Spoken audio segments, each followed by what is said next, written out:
All right. So we open right where we left off. Nullus standing there. The cloud of magical smoke right next to him, kind of slowly dissipating. In his brain, he just hears Volgar. Yeah, let's do it. Destroy these interlopers. Take them on. And then his bloodlust is raging. We see him in the showdown across from the Rufio kind of looking troll. The red kind of like they have the spiked hair, and he's got the tips that are red. He's got the horns coming out from the bottom of his chin up around his mouth. He's kind of almost dressed swashbucklerly with the kind of like large, almost flary leather pants. You see below him, kind of wrapped around one leg low, is a belt that has a revolver attached to it. Across that, on the other side, both thighs have that. Then on his hips, he has another 2 slung. Then across his chest, he's got 1. Then on the back of his waist holster is another 2. So he's just loaded with these revolvers. I actually have a picture for it. I've got it up on the stream. I forgot to send it to you guys ahead of time. They call them arcane revolvers here in Axiom. For a second, we see the other trolls with him, flanking on either side. They're kind of looking at him like, Milo, maybe we should back down. Just see Milo's eyes lock eyes with Nullus, and suddenly we see the madness in his eyes. Like, his eyes go bloodshot, and he gets this huge, wide-eyed grin on his face. He's like, all right, let's do this. And his hands, start to go to his revolvers. As Nullus and Milo, there's just this second of wait between them where we think that this is going to be it. We're going to have a showdown of epic proportions. When all of a sudden we hear, I do believe we need to stand down. Walking in across that. You guys are still in that amphitheater, right? Yeah. Yeah. Walking across the amphitheater, we see the large ogre visage of Taya Volk, hands clasped behind her hands clasped behind her back. Standing to her immediate right, the thin elf that's always with the glasses and kind of the platinum white hair that's just always his assistant, her assistant trailing behind her. She goes, I do believe that you have some terrorists to find, and they are not here. You see, Milo never takes his eyes off Nullus, locked with him, ready to throw down. And Milo's like, he started it. He wants it. Let's get it done. At that point, Taya goes, excuse me, Milo, but I'd like to remind you, I wanted them brought to me, but not in this fashion. These men are... And then she sees Alfred, because you're standing there. How close to Nullus were you? Just remind me. I'm not going to mind if you're right next to him. It was a month ago. I was maybe 20 feet away. You had come from the other door, right? Yeah. Good. Because he came from upstairs. Yes.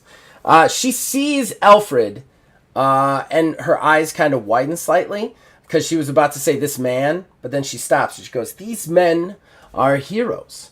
They allowed us to stop a embedded terrorist organization, which we are in the process of, and they should be welcomed as such, not treated in this way. Now, as I said, Milo, take your trolls, find the other terrorists, be done with this silliness. See, Milo, he relaxes. His whole face kind of relaxes a little bit. He still has the grin. And then he just kind of takes 2 fingers to his forehead and then points at you, Nullus. And then just turns and starts to head in deeper to the castle. As he turns, I say, be a good dog, Milo. He just smiles back at you and goes, woof, woof. And then heads on into the castle. I'm going to kill him one day. Maybe you'll be best friends. Who knows, man? Doubt it. At this point, Ty goes, sorry about that. Milo can get a little overzealous with his orders. Nonetheless, we have situations to discuss. I am here to take both of you back to the Hearth Collective. If you don't mind following me. We have a crew members that need to be accounted for before we leave. She looks at you specifically and goes, "You do, huh?" She goes, "What happened to Heath Welker? He was with the two of you. Every other crew member has been accounted for by my forces, which I plan on debriefing both of you once we're on the ship. But we are in a combat zone, and we can't talk about it more here." Wait, you found Rex? I have found Rex. Fuck did he go? Indeed. And what about Wasn't Welker with you, boss? Or did you guys get separated like If we I did? recall correctly, you were carrying his katana. Didn't you pick up his katana? I did. Yeah. I have his katana. It's I stuck in know. my back. I know. You're holding it. Can I go back to unstrapping that armor while he's talking? Yeah, you've got the armor. You can add it to your Okay. book. I do want to talk to you about that, though. Yeah, You we'll are- figure it out. Yeah, totally usable. The only thing I'll say is if you want to use the claws part of it, you're going to have to, like, kind of remove the claws part for the guns. Like, they're not made to pull triggers. Does that make sense? Yeah. But, like, the armor part of it is completely welcome. Maybe I'll go to one gun and have it on one hand or something. Yeah, that's true too. You just need to. You will also need to have somebody or yourself make a crafting check to make the reason because they're full arm things. So you're gonna have to kind of like you're an orc. He's a gargoyle. You're pretty close, but it's still a fitted thing. So you're gonna have to kind of make a couple of alterations to wear it. Does that make sense? Yeah. So other than that, they're yours, and I can give you the stats later. Okay. But back to you, Alfred. Yeah, you're holding the katana. Welker took issue with me. We didn't see eye to eye on certain issues. I see. Well, we can make that part of our debriefing. Now, if you'll both accompany me to the ship, I would like to get you both out of this combat area. I think both of you have seen enough combat for one day. What about a Brago? That will be part of the debrief. I can't leave one of my crew behind if he's not been accounted for. She takes a deep, long breath. And what would you do? Run down the side of a mountain? You left him at the base of the mountain. You need a ride anyway. Can we please get on the ship now? Ooh. I don't know if you remember, it took you 2 days to get up here. I do, actually. She's making a goddamn good point, and Yeah. we are in a tight spot. Yeah. She wanted it this way. Yeah, I do. Oh, that. God damn it, Zach. Nobody likes me. What can I say? Okay, so I guess then I'm gonna try and use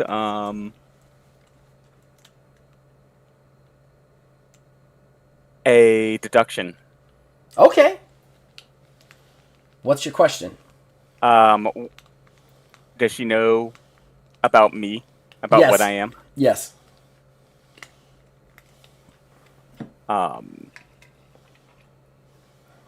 It might be your smartest use of that power ever. Yeah. Yeah, it might be. I like how you're still beating around what it is. We revealed to everybody what you I know. were. You know that I'm a vampire. Yeah, the there you go. monster You of kept the still saying- entire galaxy. Does she know what I am? They know. All of our viewers know. That was Yeah. revealed. Yeah. I mean, their characters don't, but you don't have to say it. You don't have to keep it secret anymore. All right, I can't go with her, so I'll be saying I will find a way to locate my crew member She after the encounter I just had. I think it would be best if I continued on my own. Or she takes a step forward mid sentence, and she looks at you straight in the eye. She's going to use some abilities to kind of convey this without necessarily conveying it to Nellis. But she goes, "You need to get on the ship, and we need to have a conversation. Otherwise, certain powers will find out certain things that you don't want them to find out. I have a lot of people on speed dial, Alfred. Now, please, follow me to my ship." I'm going to use a quick roll just to make sure that she conveys this to you properly. But she has a pretty good charisma manipulation. Yeah, she nails that to a wall. Basically, what she's saying is she is going to call the Inquisition and the Archipelago. She's going to tell them exactly where you are and exactly who you are. And you will be in way deeper shit than you ever were before if you do not go talk to her. Like, she has you by the proverbial balls. You do, however, know she cannot force you on that ship. 100%. But if you don't get on that ship, she's got other governments on speed dial. I'm going to ask her if I get on that ship. Will I be getting off of it? That will be entirely up to you.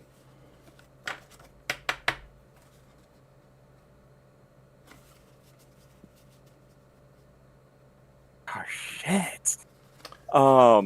She steps even closer to you. Very close now. Nullis, she's not stepping in a threatening way. Okay. But you're definitely feeling the tension between the two of these. You're not quite sure exactly what they're fucking talking about, but something is going on between these two that wasn't before.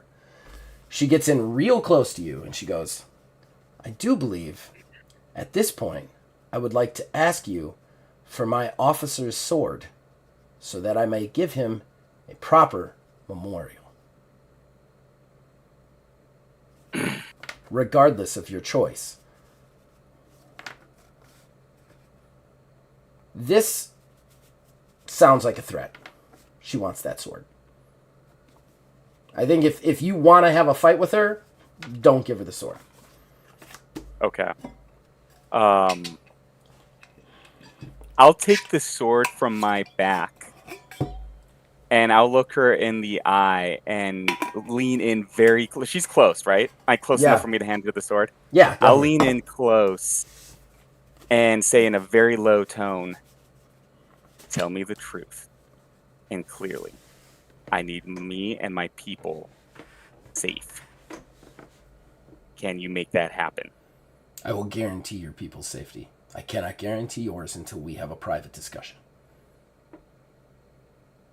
I will tell you this.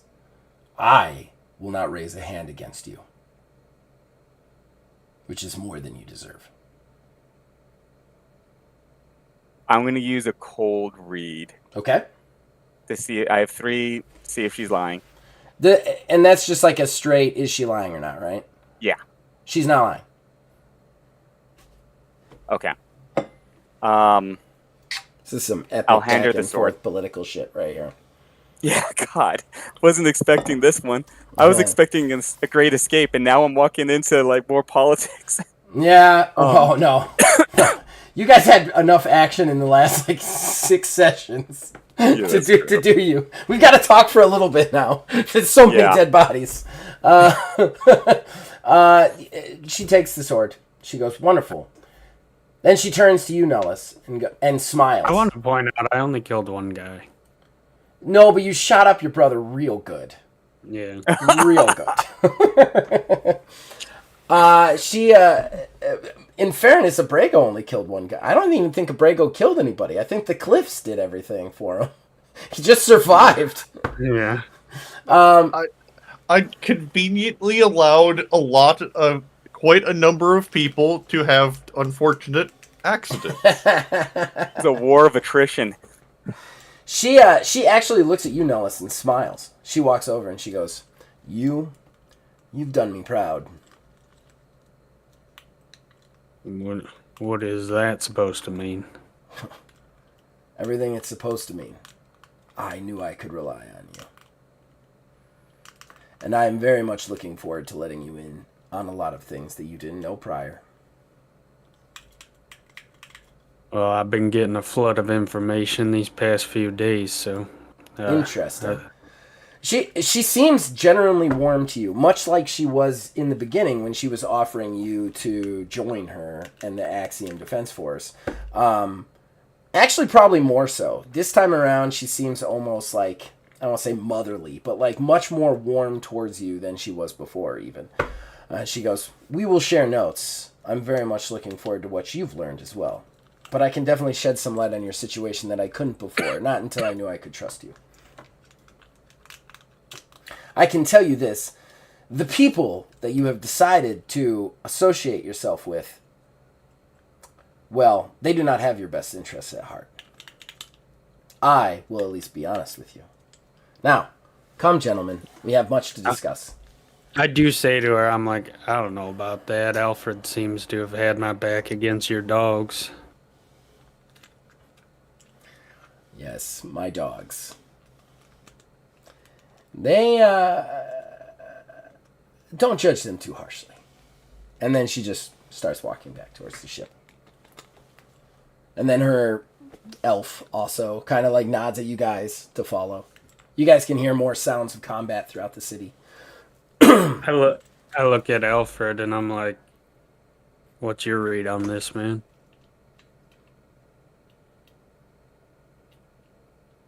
I think she's going to ensure your safety. I think she's going to try to extract Abrego and the rest of our crew, Kelly, and hopefully will get us back to the missionary so we can get out of here. But I'm not... You remember that climb that we had to go through here, that rope bridge? Oh, yeah. That's probably not doesn't someplace. exist anymore. Probably not. And we're in the middle of a war zone.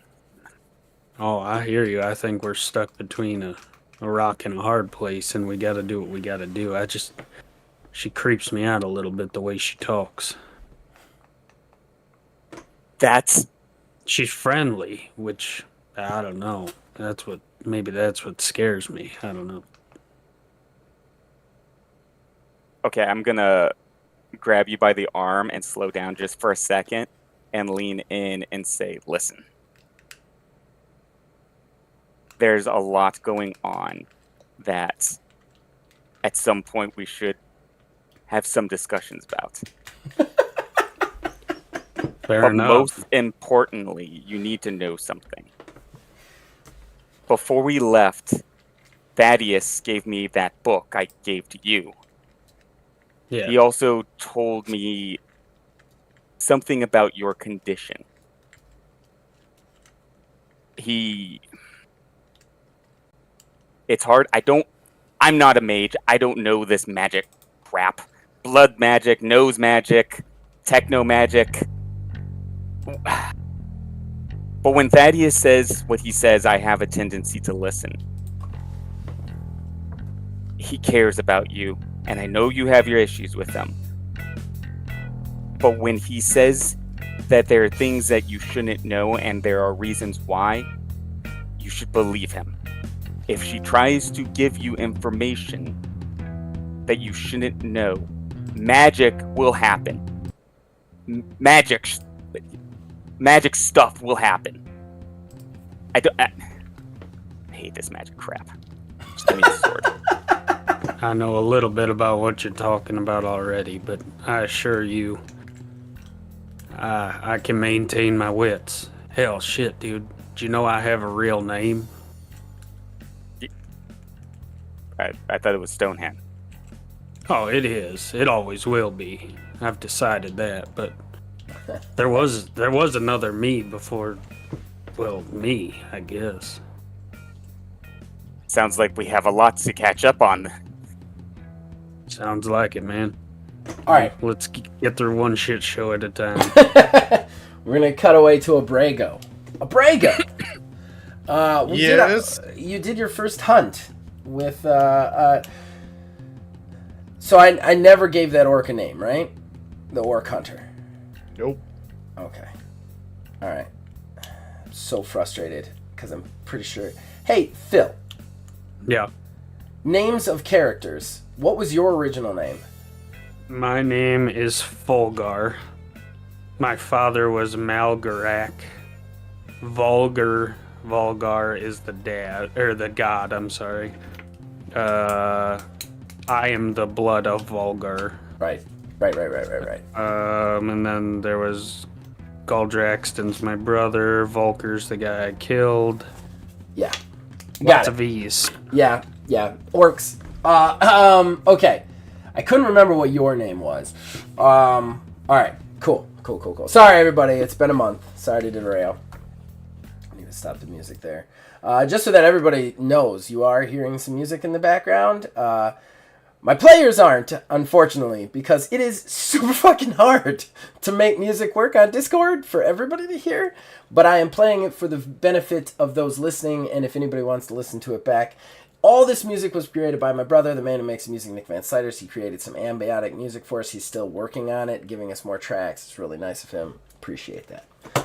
So that's not an accident. I know. I just wanted to say it now because I'm like, people are going to think this is an accident with all the audio shit I fuck up. But, all right. So, Brago, you just killed your first deer. I think that's where we left off, right? With the hunter? Yep.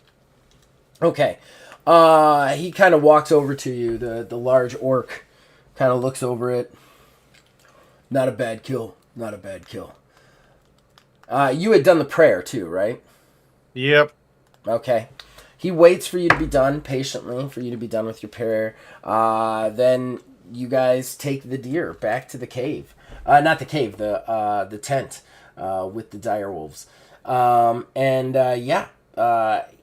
He looks at you and goes, all right, now you got to do the icky, as I like to call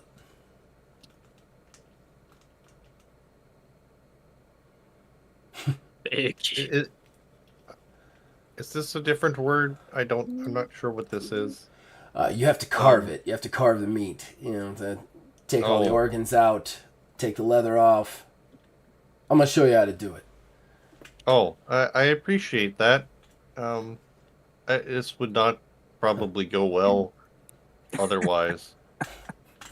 It's like, it's all right. All I have is this arrow. I don't think this will work. He pulls out a rather large knife. Knife so big it could be considered a sword. And then he just turns, drives it into the neck of the creature, starts to cut at the neck to take the head. And then he just immediately, it's just a brutal motion. Blood kind of sprays everywhere. He kind of like wipes his hand off on his shirt. Some of it kind of like sprays on you. Give me a real quick resolve. Actually, no. Yeah. No, it'd be Constitution, wouldn't it?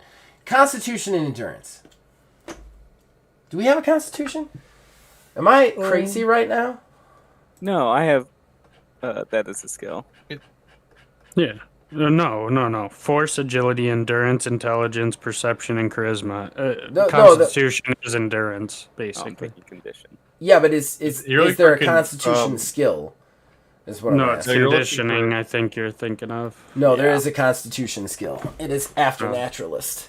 That means I don't have it. Yeah, that's all right. That's all right. I understand the confusion. Constitution, yeah. So I'm going to need a Constitution Endurance. And since you have never seen really an animal get gutted, although I will say you did have to fight 3 serial killers to the death recently, so I'm actually going to I'm going to bump that down from a 15 to a 10. And that is 14. 14. Okay, great. You managed to hold in the stew from this morning and not vomit all over the place as this orc, just starts to butcher the creature in front of you. He doesn't even notice that you almost hurl, and he just keeps on working. So, don't you have a daddy? Yes. I have seen my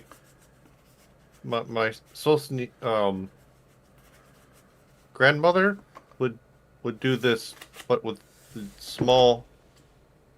I don't know if you have them that are like birds. Who Yeah, is we your have daddy, birds. and what does he do? Yeah, we got birds. It's not quite as much. You don't need to kill anything on Genesis? Uh, I thought it was like a desert planet with a ton of monsters on it. oh yes, but I do taxes. I He laughs when you say you do taxes, and then he looks at the snow. He looks at the dead animal in front of him. He looks at you. He taxes. Doing taxes ain't gonna save you out here, man. No, man, he wouldn't say man. Doing taxes ain't gonna save you out here. Ain't gonna keep you alive. Ain't gonna keep you warm. Ain't gonna get food in your belly. Taxes is saber cat shit. Oh, I think I understand this analogy. That's fair. He wipes the knife blade bluntly against his shoulder, twists it, wipes it again against his shoulder to get some of the blood off, flips it into his hand, and then hands you, hilt first, the blade. He's like, all right, I'm going to show you how to take the leather off. I'm show you how to skin it. Okay. I think we have big knives like this on Genesis too. They're shaped a little different, and when he takes the knife, it drops a little bit. Holds on to it with a little bit of work.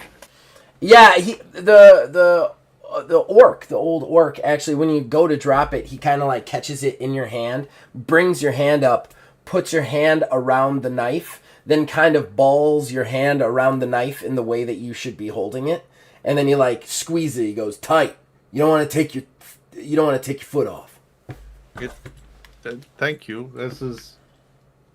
It's heavier than it looks, and it looks heavy. Yeah. He looks at the gash in your shoulder. He's like, "What did that to you?" Because it sure as hell wasn't no animal out here.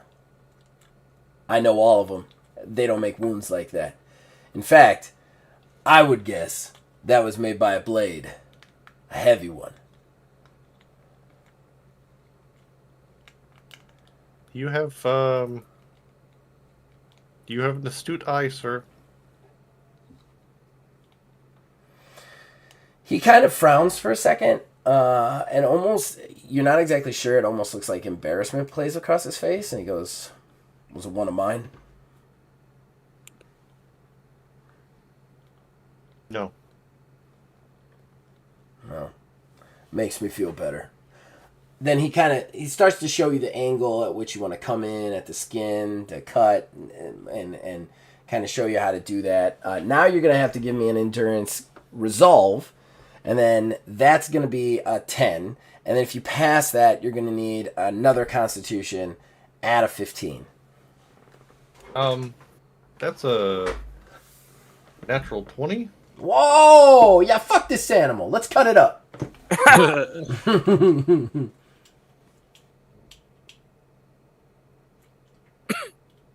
I, of course, did not take lucky, so I don't get any bonuses for that. Second roll is 15, so it's a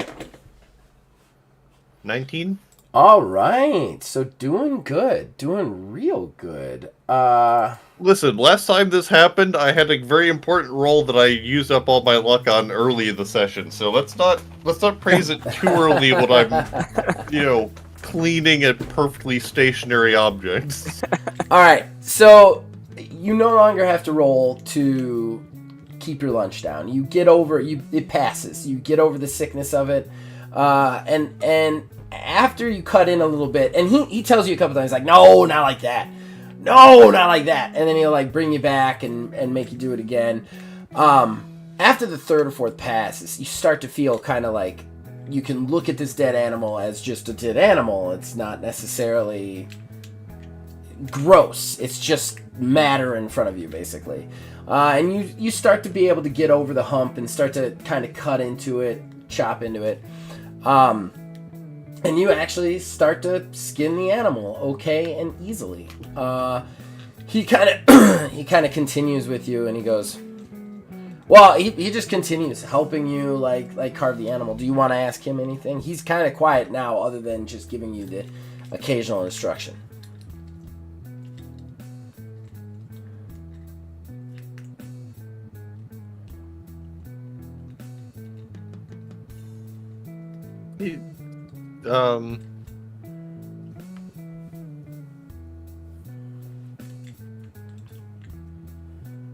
Perception and Oh, will that be calling for a roll.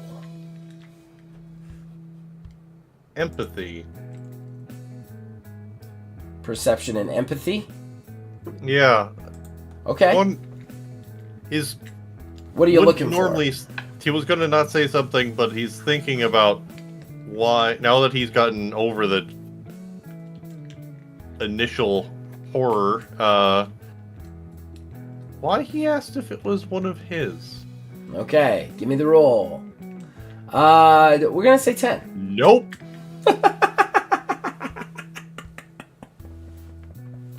All right, so Aether's back.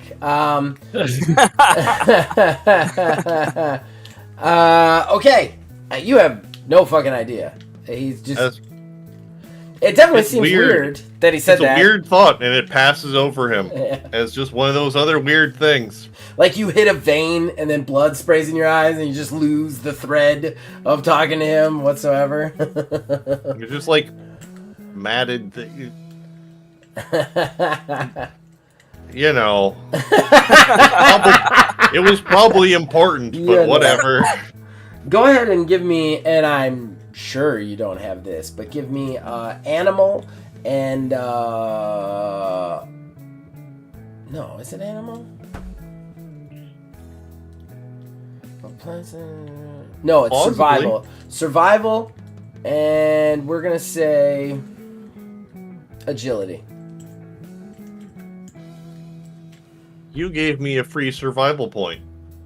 Oh, I did? You did. There you go. Oh yeah. Congratulations. And if that's uncontested, that's a 22.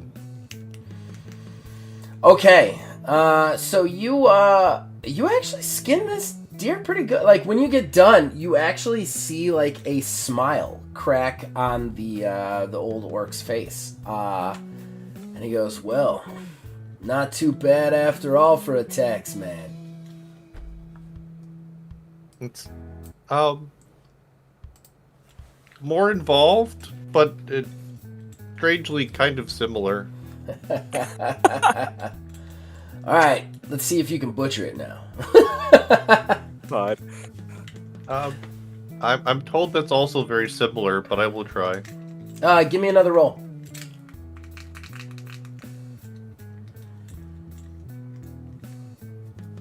Same as before? Yeah, same as before. Same as before. Wow, dude. Yes, I did just roll 2 18s in a row.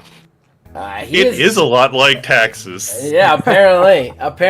It's taxes and carving up a fucking deer. Yeah. It's a lot like getting and preparing for dinner. You slice all this meat up. It's no problem. You kind of bring it off into sheet. Like you do the whole thing. I've never butchered a deer, so I'm not going to try and describe it here. But you do a good job of it, basically. And Alien space deer, you couldn't describe it. It's fine. especially with his help, kind of directing and guiding. At that point, he has you bring it into the tent, and we're going to switch back to the other ones who are having plot rammed down their throats. Okay, so I need to just adjust something real quick. It's my... Oop. Oh no, that's just there. Okay. Alright, so Phil. Yeah. And Wiz, you guys are led through the streets, not far. Basically, they kind of came into one of the hangar cave sort of areas where all the ships were that you guys knew about, all of the Dead Sea ships, and kind of blasted their way in. There is it's decent sized. It's obviously a shuttle from a larger carrier ship in orbit, but it's a big one. It's probably about the size of the Missionary, maybe a little bit smaller, sort of size. There's a ramp down. You walk up with her on the ramp, and she basically takes you both right into a small kind of debriefing room. It's very small table, maybe 6 people could fit in here tops, with a square table in the center. Some small machinery that are probably used for like projections and other such things, and then she just takes a seat across from the two of you once you sit down. Then she gets very solemn. She goes, "Look, I know I have to have discussions with both of you, and I have to have discussions with both of you privately. But before that, let's get to the brass tacks, which is the debrief. We did extensive investigation in the steppes, around the steppes, and with the Missionary. The Missionary 1 is being towed back to the Hearth Collective as we speak. Hobbs is actually aboard this shuttle. I've had Ferris, she just kind of gestures to the elf that's always following her around. I've had Ferris go to collect him, and bring him here to be with the two of you. I'm very sad to say, but Gerald Abrego is dead." What? How? Apparently, Kelly Carnes, another one of your Hearth Collective people, was part of the end. The echelon of the end. She stayed with Rex and Gerald. She poisoned both of them. Rex never saw it coming, which I'm going to have him in here to discuss that with you personally. He passed out, so did Abrego. They dragged him away. We thought maybe it was just a rescue mission, but I sent out my finest trackers. They are gifted with magic and the ability to recreate through tracking. Gerald Abrego was dragged to a ship. The ship tried to take off in the snowstorm. Something got trapped in the door. We're not exactly sure what, but the ship crashed down the cliffside. There is wreckage, body parts, blood everywhere. We found quite a bit of Gerald Abrego's. We're still sifting through all the pieces, but there's just no way he could have survived that. Kelly Carnes also is dead, and apparently there's 2 other unaccounted for males. Those must be those cooks. You found 2 unaccounted for males and Kelly, but how do you? We haven't found Kelly. Abrego's body? We haven't found Kelly. We haven't found Gerald Abrego's body, but we found a ton of blood on the side of the mountain, leading down the mountain. We found an arm, and the ship is in just pieces everywhere. No one could have survived that wreck, and we have evidence to the fact that they all went down in the blaze. As far as absolute 100% confirmation that any of these people are actually dead, bodies are going to be hard to find. We're still in a snowstorm, and like I said, the ship exploded down the side of a mountain. It's not exactly going to be easy, but no one could have survived what they went through. I don't know. Well, Brago's got some dumb luck. I wouldn't count him out. Look, I'm not selling either one of you anything. There's just, I don't see any physical possible way that he survived. And if he did, we have no way to find him. Damn Which it, it- Alfred. We left him there, thinking that would be the safer place. It would appear that they counted on just that. How could Rex be that stupid? Kelly, I should have seen it. There was something about her. I don't know. This echelon of the end. Do we know any more about them? She's like, no. We do know that you took out a high-level official in Volker. We're hoping, once we go through his apiary, that we can find more information about the end and possibly lead us down the rabbit hole. It's at this point that the door behind you opens, and he goes, "Oh, thank God. I was really worried you sons of bitches weren't going to make it off the side of that mountain." You guys turn around, you see the large in charge Hobbs standing there. Good to see you, Hobbs. Yeah, there's one piece of good news.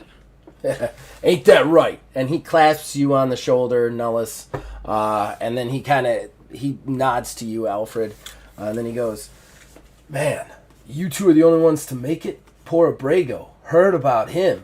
They gotta haul the ship out of here because nobody can fly it without him." Hobbs. If this is going to seem quite morbid at this point. They haven't found Abrego's body yet. I want to find a way to retrieve it. Would the missionary be functional if we found his remains? No, I mean, not from what I know of it. It's engineer brainiacs are gonna have to look at it. I mean, I can keep it running, I can fix the parts, but as far as like DNA keying a ship to a DNA, I don't know anything about that. And I certainly don't know how I'd make it run if he was not alive. Have you been in touch with anyone on the Risen? He goes, "No, snowstorm won't let me get through to him. Kind of glad to be going back there, if you know what I mean." And then he kind of gives Taya a weird look, which she completely ignores. Do I notice that? That she ignores it, or that he gives her a look? That he gave her a look. Yes.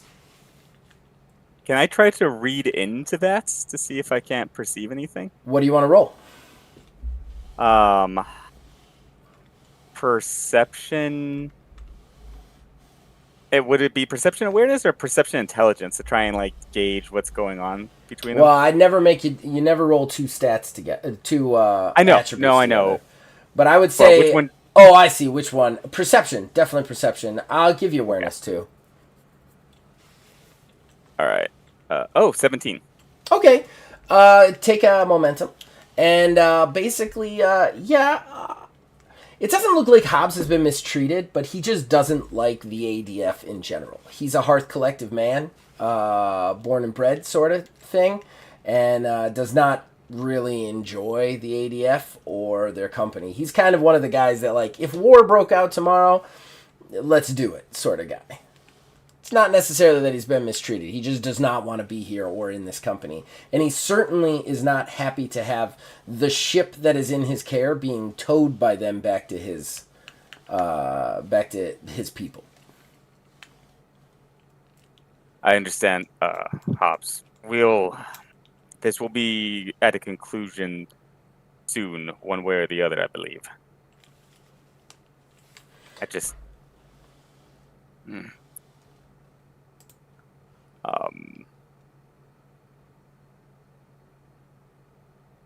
Only way that I can make this make sense.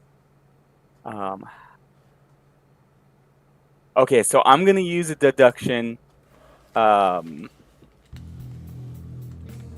it's to see if it would make sense for my character to kind of figure out if Abrego is still alive. If there's a decent chance Abrego could still be alive.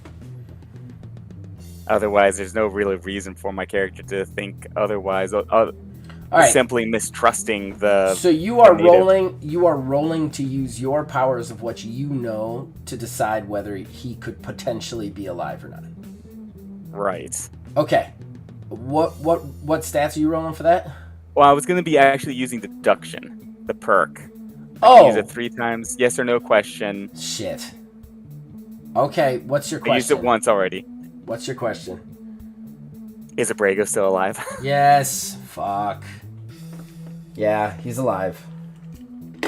Alright, I'm doing calculations. Calculations in my Fucking Sherlock deduction. style home. Fucking deduction.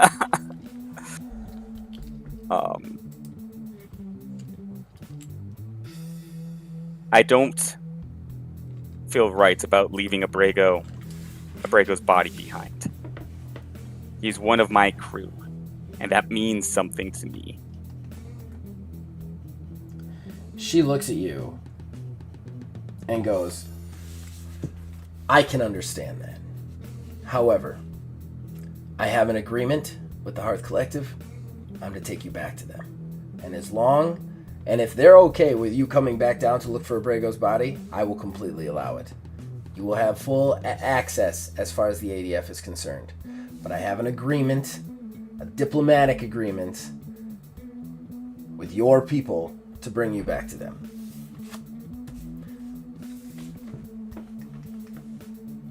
At this point, before you can repost, so to speak, the door opens and a very sad little stout comes in. It's Rex. He has bloodshot eyes, bags under his eyes. His hair is ruffled. He is just kind of wearing commoner clothes. They're a bit disheveled, and his beard is scraggly. It's not well kept like it used to be. You see Taya Velk's entire demeanor change to one of frustration and irritation when he walks in. She goes, Rex, come in. He kind of walks in front of you guys. His eyes are low. He doesn't even want to meet you guys' gaze. And she goes, she looked at the two of you and goes, I know that trust between our two factions can be an issue. However, I know that both of you have come to trust this stout, which is why you shouldn't just take my word for it. And then she looks at Rex. Rex kind of looks at you both and goes, yeah, it's confirmed. I lost Abrego. And I was there when the trackers found me. They woke me up. I went with them. I was able to see the visions that they were able to see too. Watch the thing happen.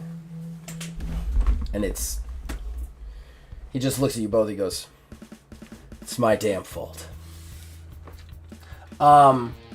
Definitely feel like there's more going on here between him and Taya.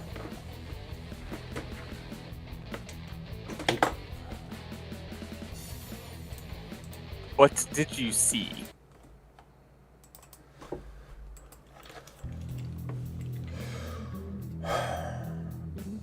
Okay, so I don't want to do it in his voice.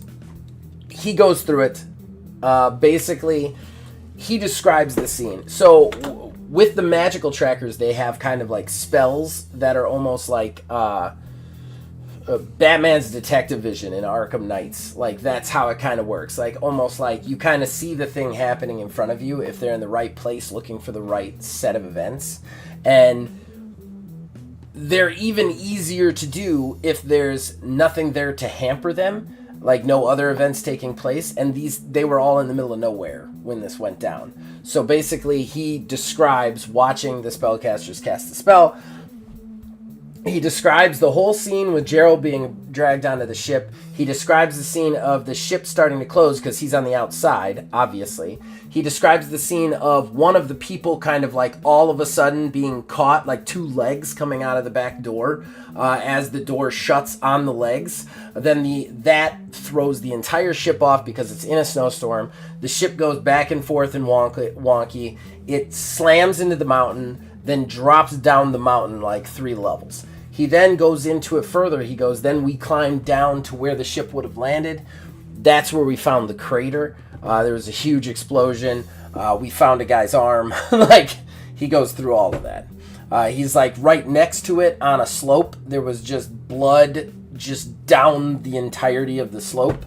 Quite a bit of it. We tested it. Some of it was Kelly's. Some of it was Gerald Abrago's. And yeah. Finally, he finishes. So, yeah, it's on me. I was put in charge of him. I didn't see Kelly coming. Maybe I'm old. And Can I make a roll to see if Nullis would think he's, like, lying? Sure. What are you going to use? I guess it would be a perception. Do you have awareness? Yeah. I'll give that to you. Perception awareness. 3. We're going to say 5 on this, though. Difficulty 5. And I got a 20 total. Dirty 20. Take a momentum, and he is not lying in any way, shape, or form. In fact, I'll go one forward since you rolled so high. Not only is he not lying in any way, shape, or form, he feels genuinely like a failure. And the more to this that you think there is he is not in uniform anymore. Like he caught some shit for it. Once you see that, you kind of look back and forth at the whole tension situation between Taya and Rex, and it looks like Rex no longer works for the ADF and is probably just on this shuttle to confirm his story to you two. Oh, okay.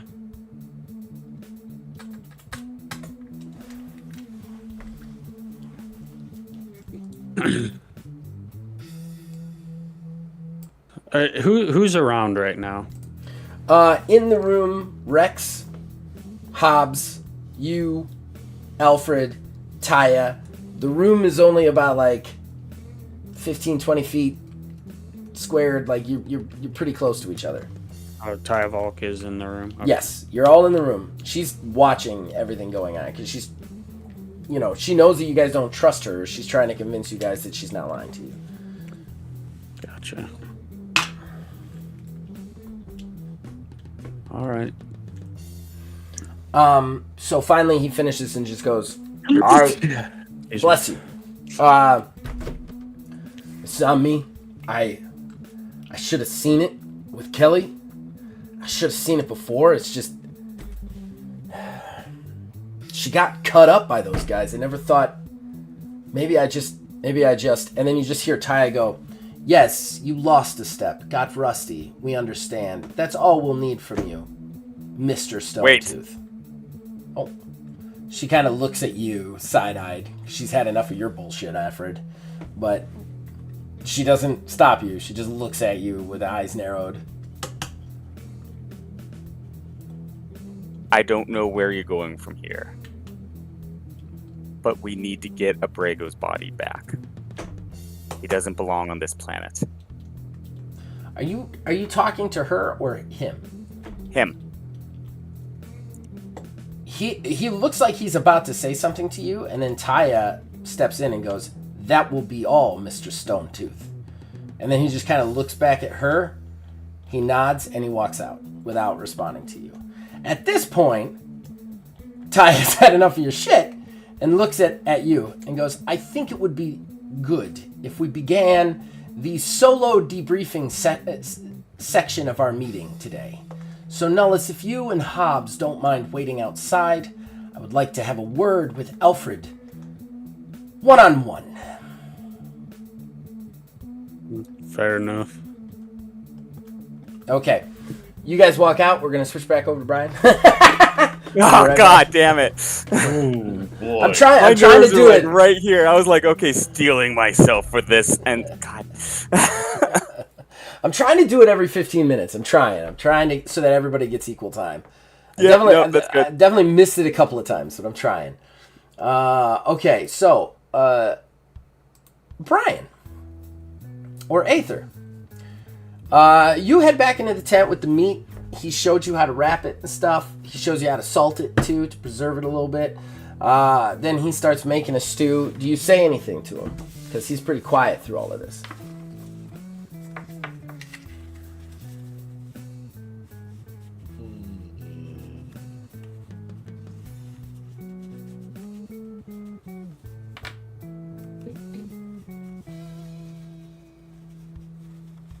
No.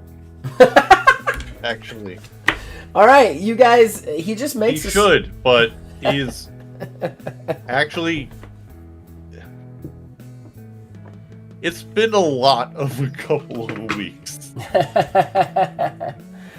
totally not the same person at the moment. Yes, Yeah. this is true. This is true. Okay, he makes another stew. He gives you a bowl. You guys eat it in silence. The dire wolf's just around you. Your dire wolf again he hasn't left your side. Went on the hunt with you. Kind of curls up next to you. He's still a little bit unhappy with that, but you're definitely getting the vibe that he's trying to make you good enough to be able to take the dire wolf with you when the time comes. And yeah, you guys get some sleep. Another night passes. Next morning, you wake up to the sound of voices outside the tent. Do I recognize any of these voices? You recognize the orc's voice. He's definitely talking. Then you recognize a deeper, possibly female voice. Do I recognize this voice No. either? You do not.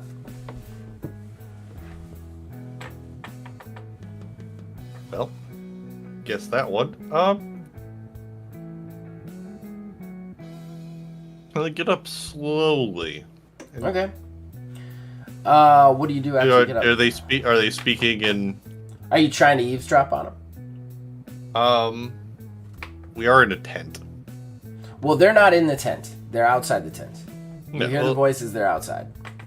Can I make out anything from where I'm at? Not without moving within the tent. We'll give you a stealth check if you want.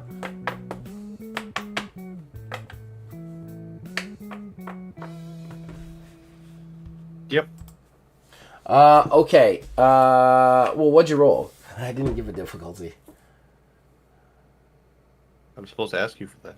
Yes, it's all right. It's all right. Just Um. tell me what you rolled, and I'll let you know if you succeed. Agility, stealth. Yeah.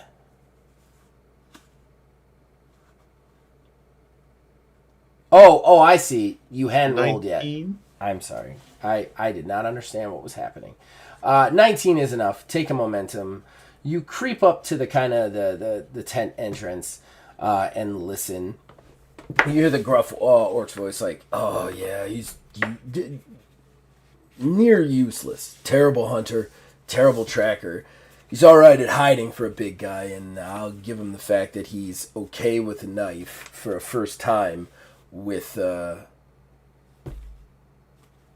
meat. But other than that, he's totally useless. I'm gonna need you to take him down the mountain at some point." Then you hear the female voice like, "Oh, down the mountain, huh? Okay. Yeah, I'm your personal taxi now. That's why I came out here. To just shuttle around your miscreant orphans." You hear him go, "Oh, whatever. It's not like you're gonna say no. You're not that kind of girl." She goes, "Oh, he admits I'm a girl for once. Got it." She's like, she then goes, "Look, it sounds like you're attached to the guy anyway. Why not just keep him around and show him the ropes? I mean, if he's out here on this mountain and you found him, he ain't got nowhere to go. And at that point, the big orc goes, he's got somewhere to go. Trust me. He's was in fancy clothes. He keeps doing prayers over dead animals, and he knows taxes. At that point, you hear the woman go, "Oh shit! You got a tax man in there?" And he goes, "Yeah. Why?" She goes, "Oh, you Northerners just don't understand. Tax people are important. I mean, they're not really, but they're important. Like, people miss tax people." He looks at you and goes, "Why do you say that?" And she goes, "Look, you know where I'm from. It's all taxes over there, all right? Why do you think I'm living on the side of a mountain with you heathens?" Okay, got to take a second because I'm just here having a conversation with myself. And then I'm intrigued. I want to see where this goes. I know. I keep waiting for him to interrupt, and Brian's just smiling like, "Yes, Zach, do the next 15 minutes by yourself." I'm.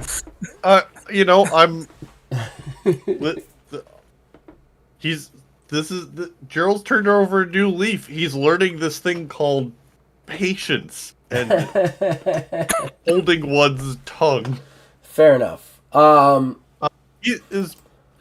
think he's kind of understood enough where he's just gonna kind of back off. That's fair. Yeah, they continue like that just to kind of rib at each other. To keep me from having a full 15-minute conversation with myself. Basically what I backed away. Basically what they end up discussing is oh, you backed away. I see. Yeah.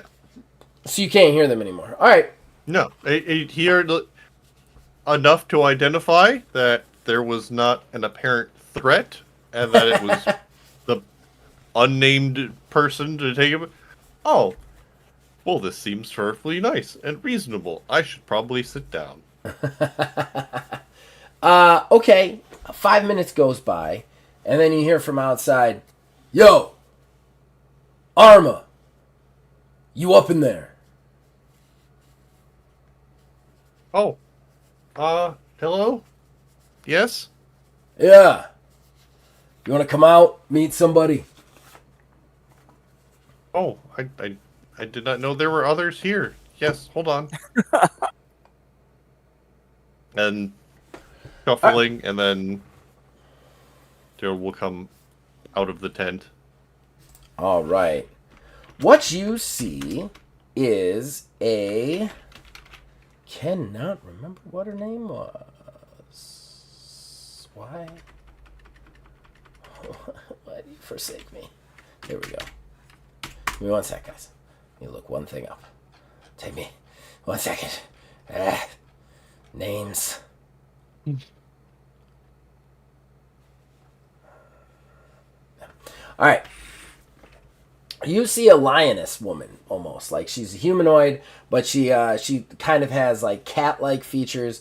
Like her teeth are kind of sharpened on the inside. She's got cat eyes, kind of like a thin kind of fur over her entire body, while her like she actually almost has like mutton chops going up into her head that is like almost like manish.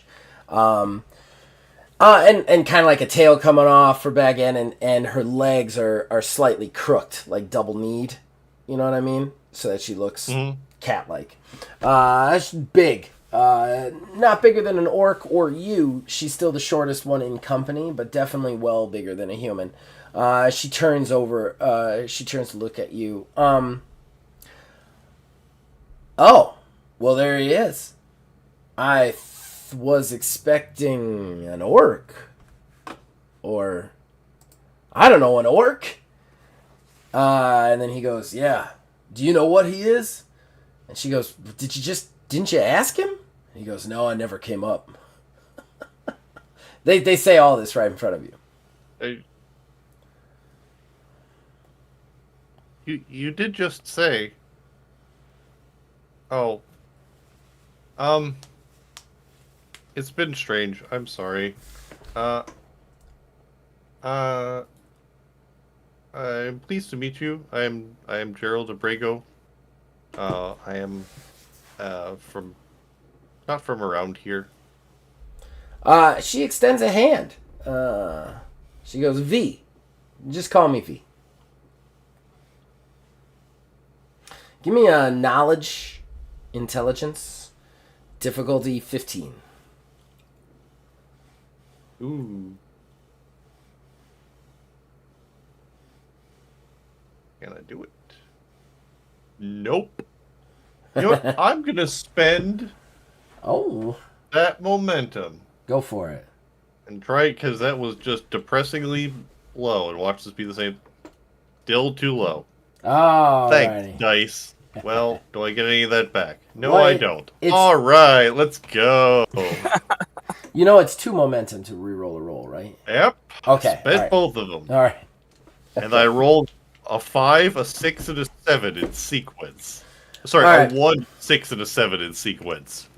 Yeah. You have never seen a cat lady, nor did you know that No. cat ladies existed. Yeah, this is all news to me. Like, All new. oh, this one's a cat lady. Cool. All So, right. she just extends her hand to you. I'm V. You can call me V. I don't think we don't have cats on Genesis. I don't think. There's cat-like things, I'm sure. Yeah, but like All my work is derivative, so we have like there's gonna we be have like something there that's hyenas. cat-like. We don't really have Yeah, you definitely don't have cat ladies. cat. That's Then we for don't sure. have cat ladies. That's for sure. Like, man, these Northlands are wild. Okay, cool. Hi, V. What are you doing out here? She looks genuinely confused. How does That an would- Arma from Genesis end up on the side of this mountain? At this It's a long point, story, but he doesn't really like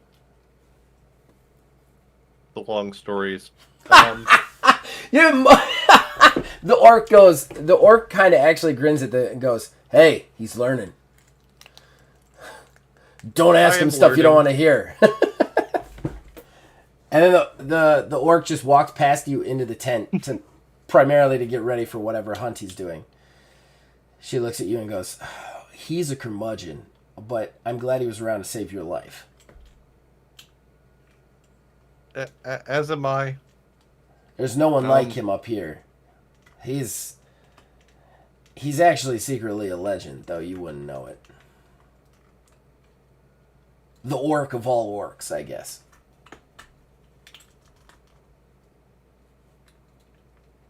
But he wouldn't know that. I very appreciate everything he's done. I owe him a debt, which is I don't know if I can express how big that is to my people. She's like, "Well, Oh. that's between you and him. I can't help you with that, but I can help you get off this mountain if you're ready. If you want to stay here, it's fine, but I won't be back this way for another week. Your call." And I then have to get yeah. back to the city, she if at all possible. kind of looks at you and goes, "You've been gone for I mean, if what he told me is true, nobody's come looking for you for 7 days."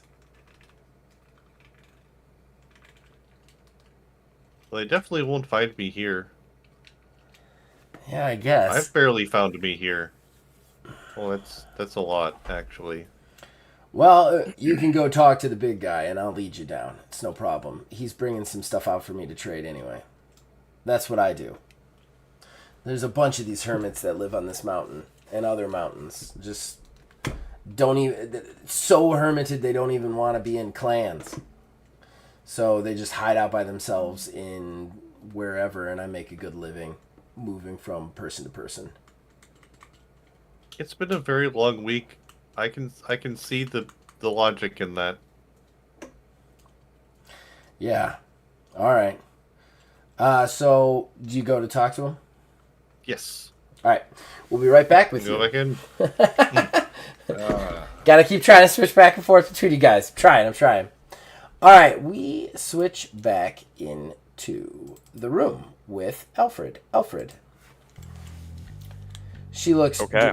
The door shuts, leaves. Then she puts both of her hands together in front of you. And you get the feeling that these hands together are restricting her hands from doing things to you. Terrible, terrible things that she wants to do to you very, very badly. And not in a fun way, in a terrible, terrible way. But nonetheless, the clenched hands remain clenched in front of her. And she looks at you and goes, "He called me. I know what happened, and I know what you did to him. It's the only way it could have played out. However, I am adult enough to understand that I am complicit in his death. Via, I gave him the order to kill you. However," she stops. "However, I do see a use for you. A true use. In one that has so easily infiltrated the Hearth Collective in the fashion that you have infiltrated them.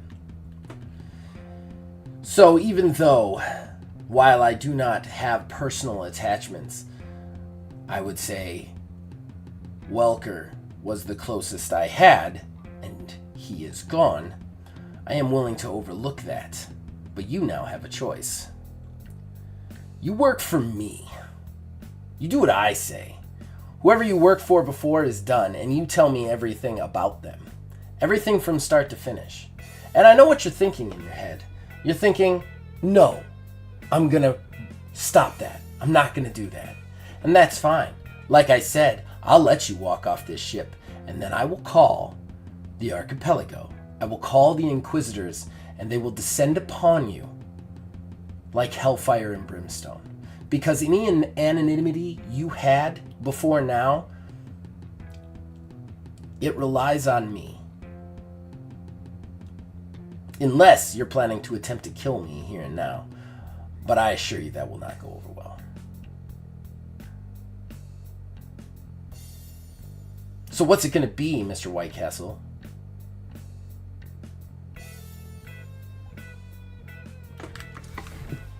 You're correct. I've infiltrated this territory. I've killed many people here in my mission, including one that you assigned to have me murdered. I have also killed 2 hubs in less than a week. I could have climbed down this mountain without you, and I think we both know that. She looks at you and goes, a threat. Maybe that would work on somebody else. Somebody who hasn't been around. Somebody who hasn't worked, slain, murdered, and betrayed people to get where she is now. The most powerful person in the ADF. Damn it. Are we currently flying? Oh, yeah. Like, You've been flying. Okay. So, you'll excuse me if that doesn't scare me. I'll I'm not give you here- credit that you killed Hubs. And I'll give you credit that you are a good fighter because you had to be to take down Welker. But you're also afraid of the Inquisition, like any self-respecting vampire would be. Because if not, you wouldn't be hiding. And let's make no mistake about it, you're hiding. And you have been hiding, and if you want to continue to hide, you play by my rules now.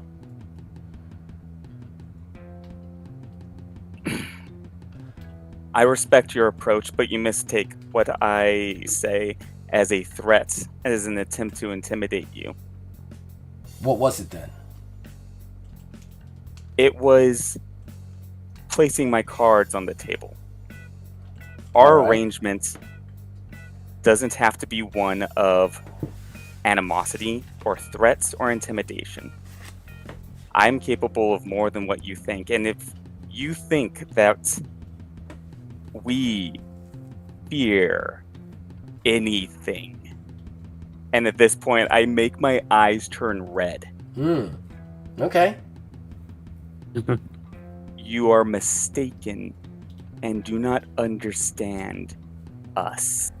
Give me a force intimidation roll, contested, against her resolve and endurance. Okay.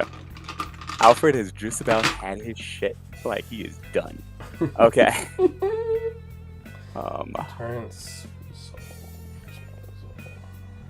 Alright. So that's force intimidation. Yep. Do I have intimidation? How do you not have intimidation? Yeah, I do. I do. I know, I don't. She does. She does. Yeah. I leaned into manipulation. That's just fair. gonna be. It's not going to help you in this exchange. It's helped No, you it's in many other exchanges, but not this one. 17. Okay. All right. She's definitely unnerved by your red eyes. It's one of the first times that she's been unnerved, but you can see that, like, she's very composed, so she doesn't, like, show it. Like, she doesn't run screaming from the room or anything like that, but you can definitely see she's, like, taken back, because while she doesn't necessarily fear you, you are a vampire, which is a mythical, evil thing to everybody, so she's not quite sure what you're capable of. Honestly, the person who was most sure of what you were capable of, you killed. So, she's taken back. She's like, all right, if you want to do this fairly, we can. I'm open to an amicable exchange. I was not expecting you to offer such. But if you want that exchange, it has to be predicated on you telling me everything. Who hired you, how you got into the Hearth Collective, how you did what you did, how you've done what you've done, continue to. Everything. I need that information. Because I live and die on information. If you give me that information, and it's true, we can work together. Alfred could be a double agent.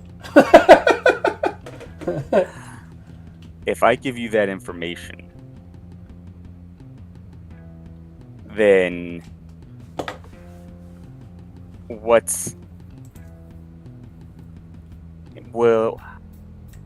I must have some assurances to the degree of sacrifice you're willing to give me. To be honest, I tell you this, and I find myself floating back to the Inquisition. I need something in return, and I need... What do you want? It's a negotiation. What are your terms? I have a purpose. I need our purposes to be in line. Ooh. So that my purpose, my goal, is not derailed by what you have requested. Ooh! Okay. She kind of... She actually looks genuinely intrigued by this. She goes, what is your goal? Let's start there. This is the problem. I can't do any business with you until I know all the information. This goddamn mission that we went on was never meant to happen. The missionary was designed to take us out of the Hearth system. I'm aware. That is my goal. Why? What are you trying to accomplish by leaving the system? As you have noticed, we are not popular here. We are looking to relocate. She almost laughs. Are you kidding? You're telling me your mission is to find a proper planet to relocate your kind to?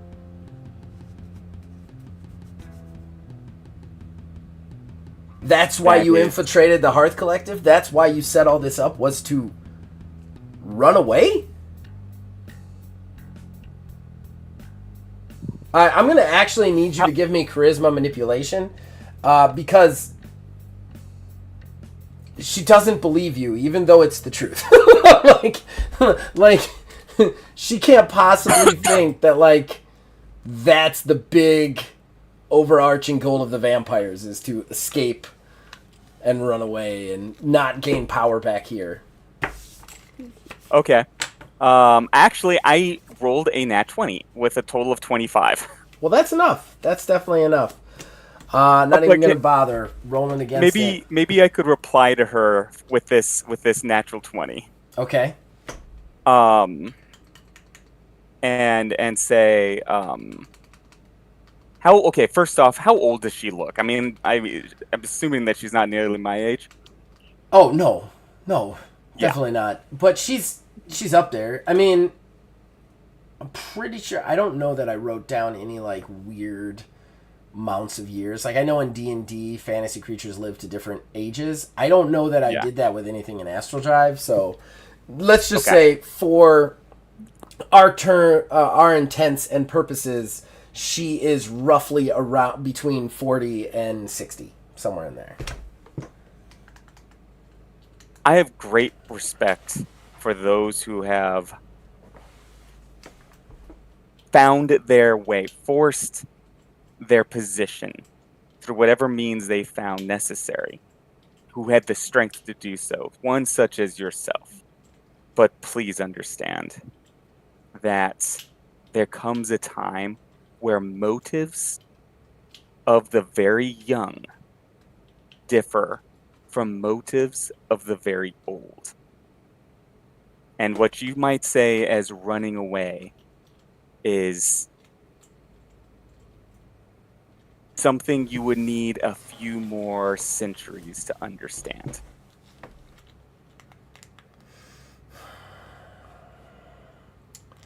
She takes a long second, because you can definitely see it derailed her a little bit.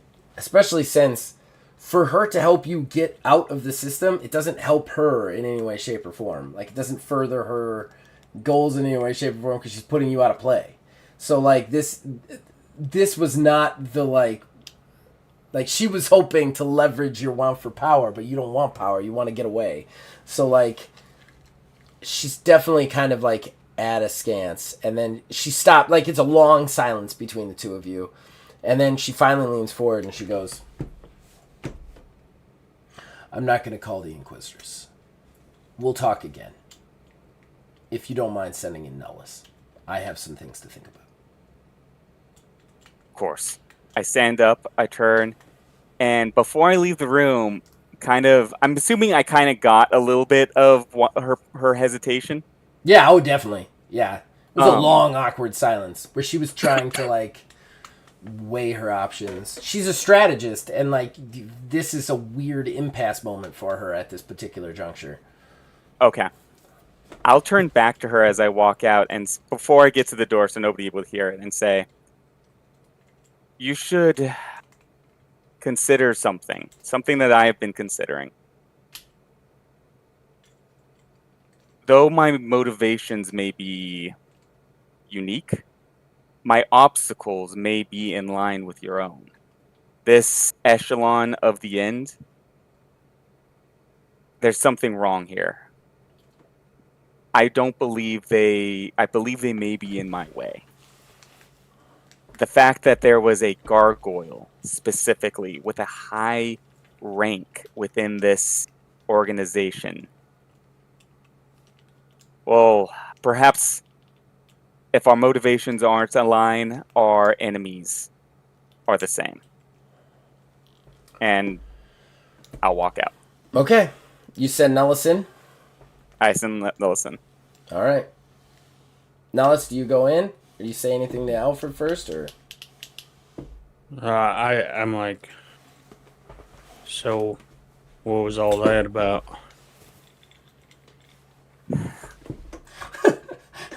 He's tired. Yeah. I'll put a hand on Nellis's shoulder. was very complicated. Suffice it to say, when we are in a more secure location, you and I should have quite a long conversation. Fair enough. Alright, well, I guess it's my turn. One note of advice, and you already know this, but I don't know why they want you so badly, but if you are so valuable, figure out what you want and what you're willing to give them. I'll slap him on the back. I mean, what's not to like? And I had to... All right, you walk in. She's sitting at the table. She doesn't actually notice you walk in. She looks lost in thought, which is not something you've seen her be before. Like, the conversation shook her. Not excited to see me, eh? She looks up and she actually grins a little bit and goes, "I am sorry. It has been a trying few days. Please, have a seat, Stonetooth." Yeah. So you sit down, I'm guessing, right? Yeah, I would. Then she kind of looks at you and goes, "Look,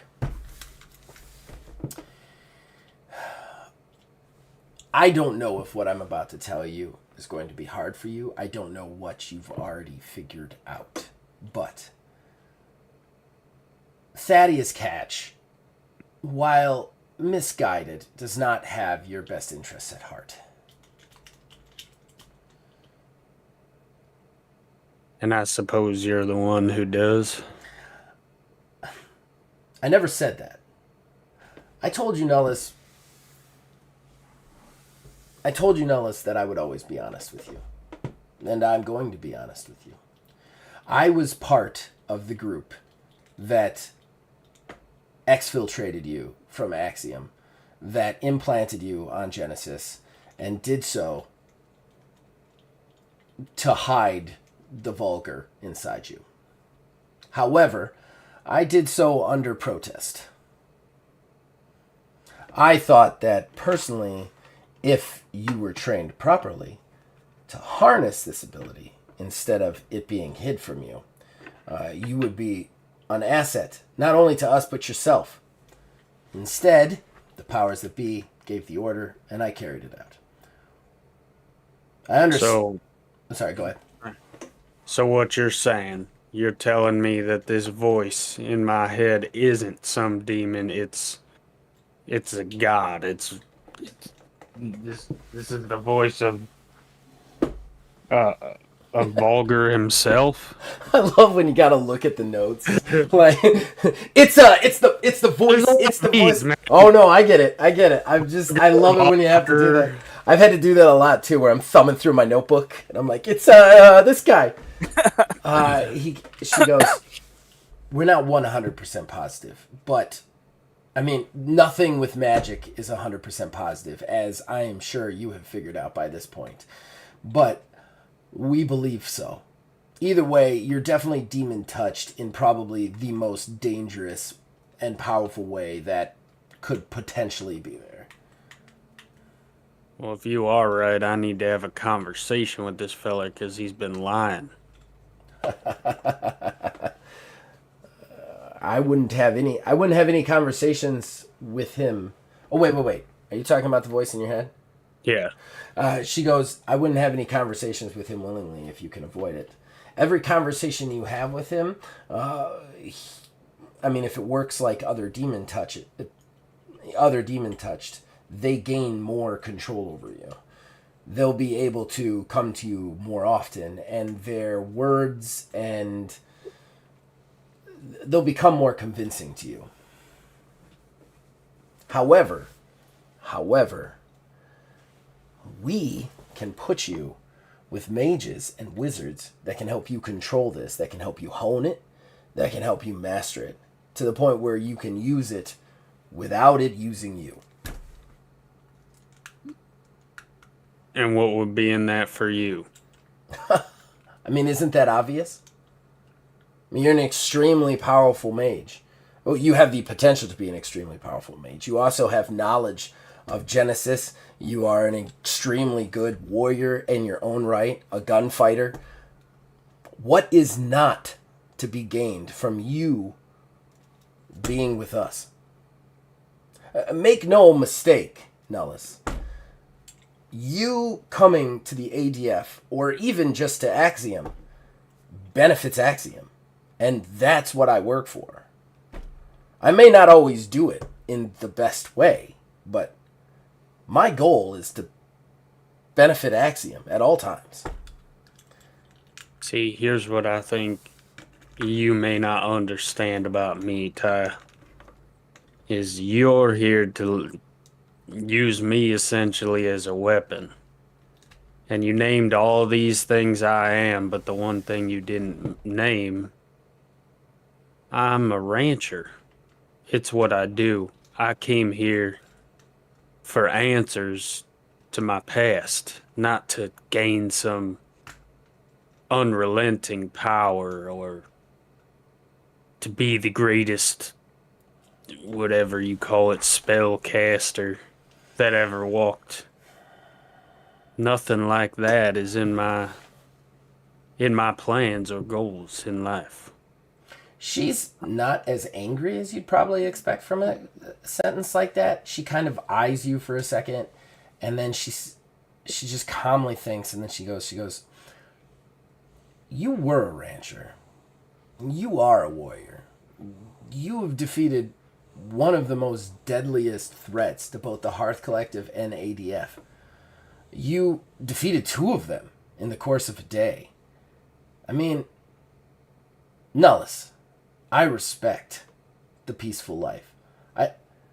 I don't do it, but I do what I do up here so that many people down on Axiom can live the peaceful life.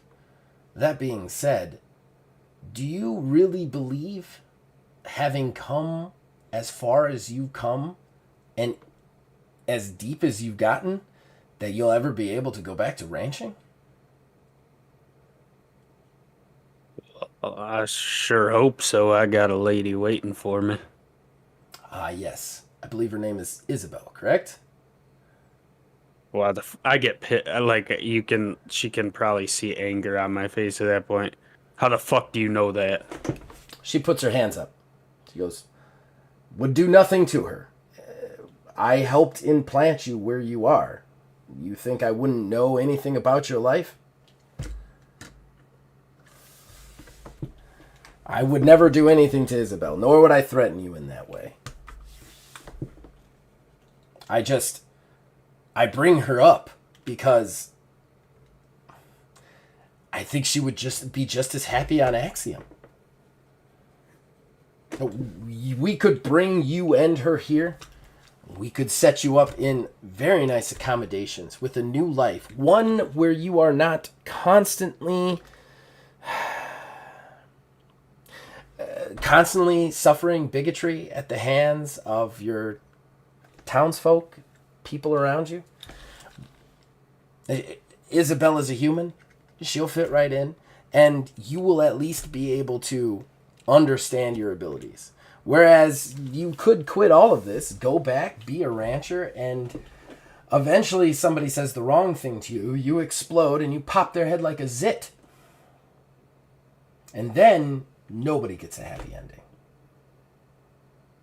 You are a talent, Nellis. Aside from my machinations, aside from my wants, you are a true talent, a diamond in the rough, with both magic and gunplay. You met Milo, and while he is abrasive, to say the least, he is an arcane slinger. Each one of those revolvers casts a spell while firing. Think about that. And if that truly doesn't get your blood boiling, just a little bit excited, maybe I have misjudged you. I mean no offense by this.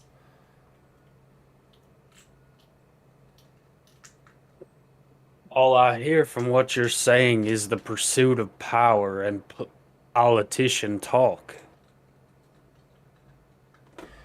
I am a politician. I am also a warrior. I know what it's like to be a warrior and be unable to fight. Look, we are very different people, Nellis. I understand that. But I want your trust. I am trying to earn it. I am not having this discussion with you because I necessarily want to sway you one way or another. Don't get me wrong. I want you on Axiom. I want you with us. But I'm not going to threaten you or try and kidnap you. In a weird way, I feel partially responsible for you just because I was part of the team. There was some sort of weird attachment. So I want legitimately what I think is best for you, aside from what it gets me. So, in the spirit of trust, if you want to ask me anything, ask it now, and I will tell you anything about your exfiltration that I know or your implantation on Genesis. Who's my mother? What human woman fell for that monster? The human woman that fell for Malgarak. We don't know who she is. Malgarak found a way to keep her very secretive. We're not sure if she's on Axiom or somewhere else. We have no idea. We legitimately have no evidence of your mother.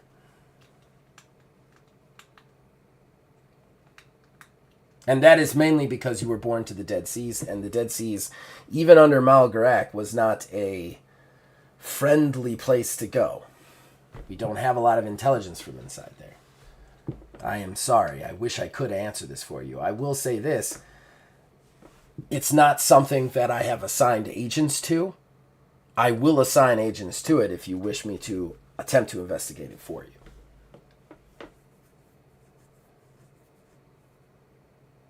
Second question, how do I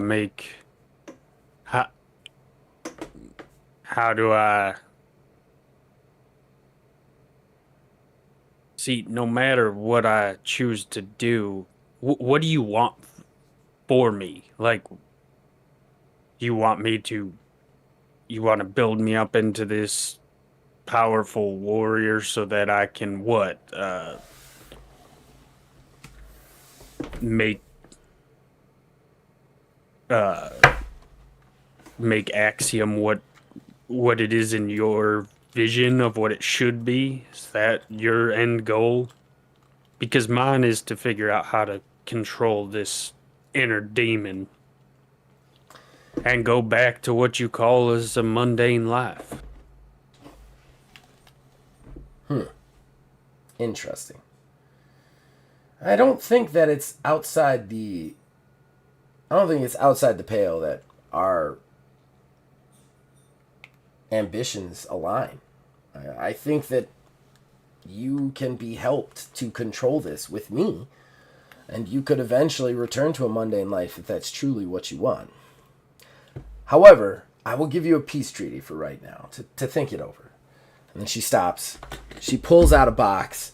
It's about the size of a shoebox. She puts it on the table, slides it across the table to you. And what is this? Like I said, a gift. A gift of trust.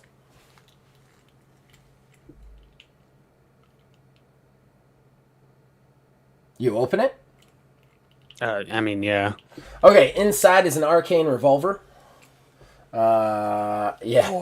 Yeah. Which I'm going to have you do a ranged intelligence roll at a difficulty of 10. Alright, hold on.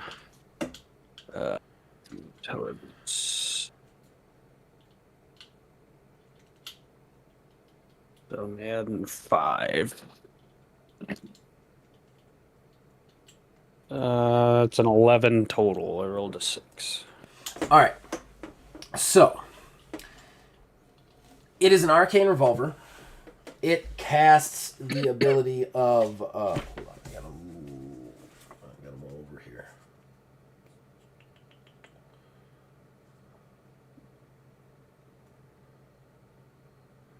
It casts a vortex spell when it fires. You are aware of this because of your research of Axiom to kind of find answers of yourself. And it basically, when you fire it, it will create a small vortex that sucks everything to it, like instantaneously, and kind of like sticks it there for a round. And basically, yeah, like these guns are only used for the arcane slingers of Axiom. The arcane revolvers. There are plenty of arcane arms because the weapons of Axiom are all the magical guns, but the arcane revolvers are all reserved for the arcane slingers, which is what Milo was, who was shaking you down. So yeah, when this thing fires, it will cast that, basically. I took to heart that you said that you never get loot in games. That's dope as shit loot. So, very okay, explain that again. It shoots the... Okay, so like it shoots a bullet. Whatever it hits, everything within a 15-foot radius gets immediately pulled towards it. They get like a saving throw with basically conditioning and endurance against a spellcraft roll from you. If they fail it, they just get pulled right into the location of it. Nice. Oh, that's so cool. Yeah, it also pulls like certain objects that are not battened down. Do you know the void bomb from Baldur's Gate, Yeah. Phil? It's Yeah. like that. It's like that. That's cool. But it only shoots 3. And it has a 10 reload, skill reload. Alright. That is so Wait. Does it only shoot 3? I was looking at the wrong thing. Yeah, it only shoots 3. And I can give you the rest of the stats off Yeah, that's fine. camera because we're running out of time.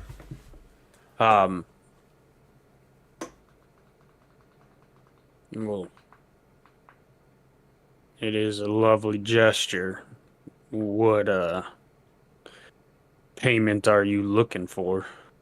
She goes, right now, all that is payment to you for a mission accomplished and dispatching Volker. However, if you'll notice, there's something under the gun. When you kind of pull the gun up, you notice a small little capsule that almost looks like it's got like 5 pills in it. Okay. What is this? It's white ether. Do you know what that is? Do I? I mean, I don't, but You Does can my attempt character- to roll if you want. Yeah, Knowledge, intelligence. This is pretty niche, so 15.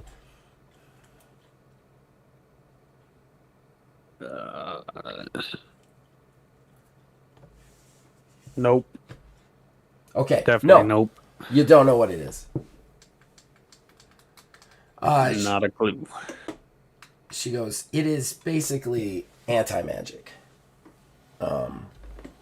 When ingested. Kind of has the opposite of ingesting ether. If you take it. What you do is you put it in your mouth, you bite the capsule open.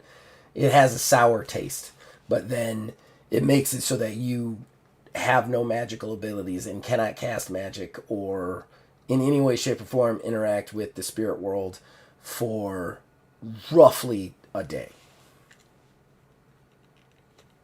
I know you think that this is some sort of like bad thing, but should you feel yourself, this will also cut off your connection to your demon. It will give you peace from him. And if he's starting to take you over, this will reset it.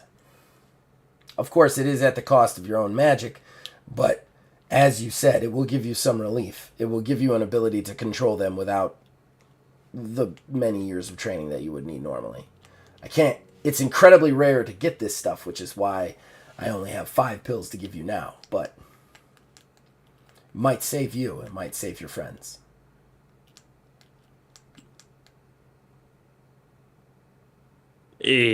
Save them if the demon takes over. Is that what you're insinuating? Yes. The vulgar spirit or not, it isn't as if that specific god in its whole is in you. It is a huge spike of that power that existed thousands of years ago, that rooted in you, attached to you, following you around. You cannot possibly begin to be able to predict what will happen if that thing takes control. And if it does actually take control, your friends could be at risk, your girlfriend could be at risk, anyone you care about could be at risk, which is why, if you feel yourself slipping, if you feel the power consuming you too much, if you take one of these, it'll shut it down. Again, it'll give you a power to control it. Well, I appreciate that.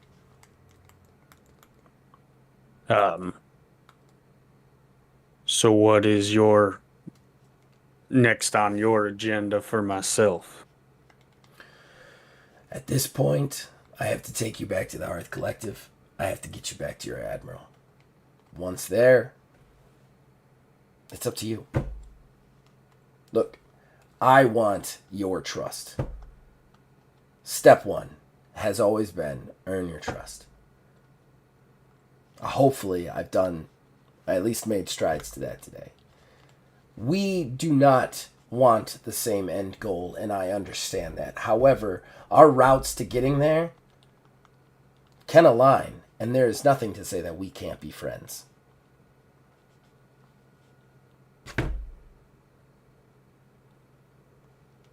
I also... I'm sorry, go ahead. No, go ahead. It has never sat right with me, if I can be completely honest with you, that I took you from Axiom in the first place. Yeah, I feel like whoever made that call kicked themselves in the foot, or may have, thwarted their own plans. You've been better off raising me where you could control me. Yes. It was a complicated decision. One that I would agree with you on. However, it was thought at the time that if we let you get raised in the Dead Seas, you would become a weapon for them. And if we raised you anywhere on the planet, you could eventually learn that you were taken from the Dead Seas. You would return to them and become a weapon for them. The general decision by the powers that be was that you had to be removed from the planet altogether. That being said, I disagreed with them. But I am a soldier. Understood. All right. We got to switch over to Brian now because we got to quit in like a couple of minutes, but I want to do one final scene with him. No, you're fine. You're fine. It's me. It's bad timing on my part. Is there anything else you wanted to say to her before? No, not really. Okay.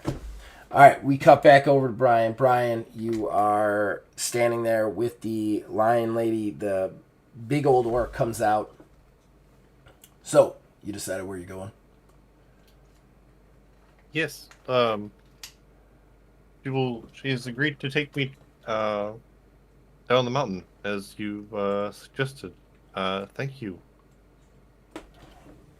He shakes his head for a second, and then he kind of looks at you and goes, "Look, you want to stay for a while, you can. I know I can be inhospitable, but you cut meat well, so you don't have to leave if you don't want to."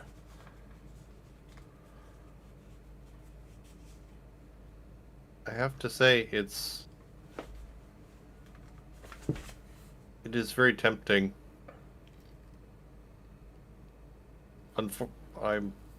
Unfortunately, I have other things that must be done. He's like, "All right." He looks at the dire wolf next to you, pets its head. Goes, "All right, take care of him." He says that to the wolf, not you. Then looks up at V and goes, All right, you get him down the mountain safely? She's like, yeah, I can get him down the mountain safety. Big softy. He's like, don't call me a softy. She's like, whatever. And then he looks back at you and goes, listen, I spent almost all of my life fighting. Fighting my family, fighting my planet, fighting myself. So much so that one day my kid decided to kill me, if you could believe it.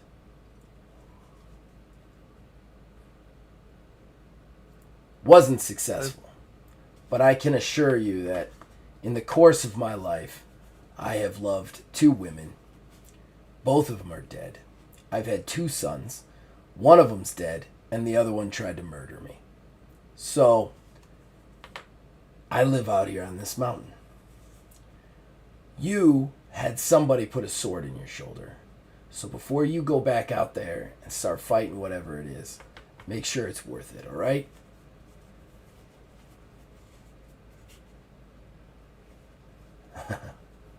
Alfred's I was very figured sure out who it is. at one time. But I think I need to find out for myself now. He extends his hand, looks you in the eye, and goes, Malgarak. What the fuck? God, He It was took- dead. It took Phil a long time there, man. Wait, I thought my brother killed him. Yeah, he was just talking about that your brother tried to kill him. Yeah. Dang. It's Gerald Abrigo, sir. It has been. I will live to fulfill your example. If you survive the next sword attack, come back and see me sometime. And then he turns and walks back to the tent. And we will wrap there on that final revelation. That's why I needed to go back to it, Phil. Do you understand? Like, I didn't mean to cut you off, but I'm like, I have to get this out before the end of this episode. It has to end on this. So welcome back, guys. We're back. Did everybody have fun? holy crap, man. And that's how you start a new season, folks. Yeah, it is.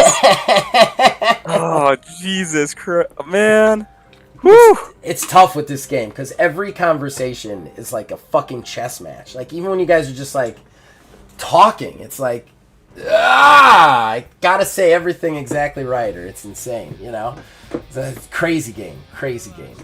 Have we even ordered food without having to negotiate with arms? I don't think that's happened yet. Right? Alfred and Nella's like, what do you want on your pizza? I'm gonna get pepperoni. I want a deduction. Does he actually like olives? Get the tax man in here.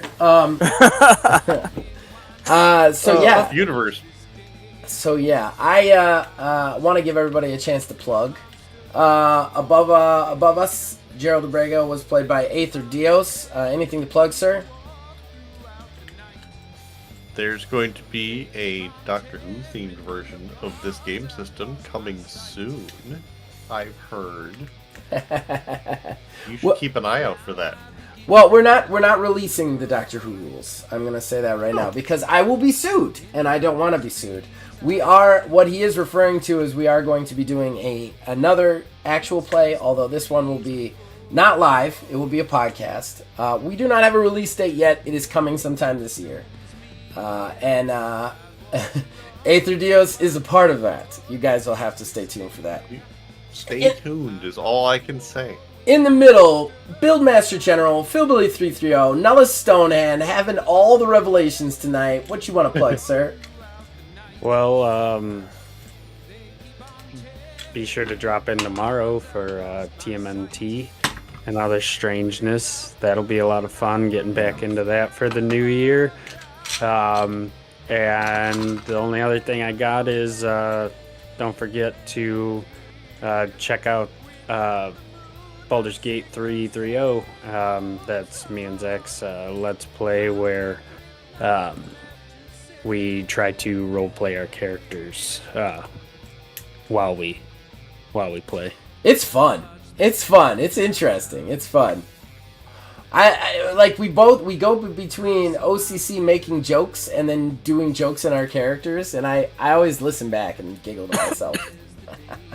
Yeah, it is a lot of fun. Last but certainly not least, our official unofficial partner in all things TTRPG, Wizards Respite, Ash, playing F with Weiss Castle. What do you want to plug, sir? Well, as always, Wizards Respite is a website where all of these can be posted. I write a blog where we go through all these things, all things TTRPG. I have TTRPG shirts, but most importantly, we have a new Wizards Respite Sanctorum dropping on Friday, where we are going to deep dive Mutants in the Now, which is very much a spiritual child of TMNT and Other Strangeness. Yeah, it was good. It's a good podcast, and I really am interested to play that system. Wiz is also part of that TMNT stream tomorrow, which is what I will plug. Tomorrow we will be back with TMNT and Other Strangeness, the Long Road storyline that we've got going, the campaign. It gets real interesting because we got to find out what's happening with Braddock and Stella. And then, I do want to say, I already kind of plugged the Doctor Who thing coming this year at some point. But if I might be so bold, right now, Single Mod, that is the system we play this in, just got its first 1.5 revision. Still only $6. If you already paid for the original game, just go back to itch and download the 1.5 version because it is free of charge of anybody who has already paid that $6 charge. Otherwise, it's only $6. You don't need $6. I need $6 though. I need it badly. Give it to me, and I will give you the game. That's the drill. But we reworked some of the perks that nobody ever used. We also reworked the reload time, and we reworked finance, which I still haven't gone over with these guys, but really we haven't had time.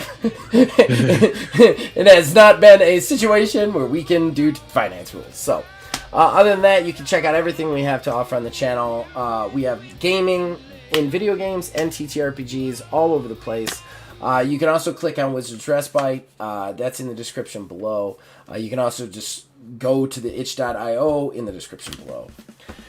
Otherwise, you can contact us on Facebook at OldManGamingDH, on Twitter at OldManGaming9. You can join our Discord, links in the description below. Influence this and all of our shows from there. Check out WizardsRespite.com. And as long as you keep watching and listening, we'll keep making them. We'll see you guys tomorrow.